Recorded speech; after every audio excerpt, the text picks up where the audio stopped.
Hagar dan Ismail. Kejadian pasal 16 ayat 1 sampai dengan 16. Adapun Sarai istri Abram itu tidak beranak.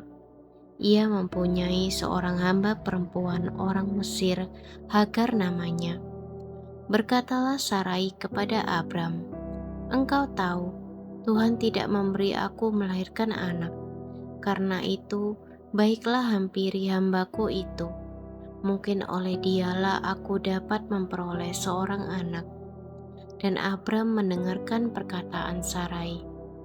Jadi Sarai istri Abram itu mengambil Hagar hambanya orang Mesir itu, yakni ketika Abram telah 10 tahun tinggal di tanah Kanaan, lalu memberikannya kepada Abram suaminya untuk menjadi istrinya.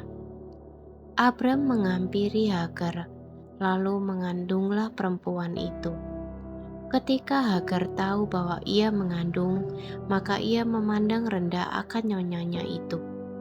Lalu berkatalah Sarai kepada Abram, "Penghinaan yang kuderita ini adalah tanggung jawabmu. Akulah yang memberikan hambaku ke pangkuanmu, tetapi baru saja ia tahu bahwa ia mengandung, ia memandang rendah akan aku. Tuhan kiranya yang menjadi hakim antara aku dan engkau." Kata Abram kepada Sarai, "Hambamu itu di bawah kekuasaanmu. Perbuatlah kepadanya apa yang kau pandang baik." Lalu Sarai menindas Hagar sehingga ia lari meninggalkannya. Lalu malaikat Tuhan menjumpainya dekat suatu mata air di padang gurun, yakni dekat mata air di jalan ke Syur. Katanya, "Hagar, hamba Sarai, dari manakah datangmu dan kemanakah pergimu?" Jawabnya, "Aku lari meninggalkan Sarai nyonyaku." Lalu kata malaikat Tuhan itu kepadanya, "Kembalilah kepada nyonyamu, biarkanlah engkau ditindas di bawah kekuasaannya." Lagi kata malaikat Tuhan itu kepadanya, "Aku akan membuat sangat banyak keturunanmu, sehingga tidak dapat dihitunglah karena banyaknya." Selanjutnya kata malaikat Tuhan itu kepadanya, "Engkau mengandung dan akan melahirkan seorang anak laki-laki dan akan menamainya Ismail, sebab Tuhan telah mendengar tentang penindasan atasmu itu.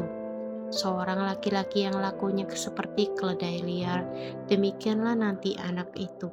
Tangannya akan melawan tiap-tiap orang dan tangan tiap-tiap orang akan melawan dia. Dan di tempat kediamannya ia akan menentang semua saudaranya." Kemudian Hagar menamakan Tuhan yang telah berfirman kepadanya itu dengan sebutan "Engkaulah El Roi", sebab katanya, "Bukankah di sini kulihat Dia yang telah melihat aku?" Sebab itu sumur tadi disebutkan orang Sumur Lahai Roi, letaknya antara Kades dan Reret. Lalu Hagar melahirkan seorang anak laki-laki bagi Abram, dan Abram menamai anak yang dilahirkan Hagar itu Ismail. Abram berumur 86 tahun ketika Hagar melahirkan Ismail baginya.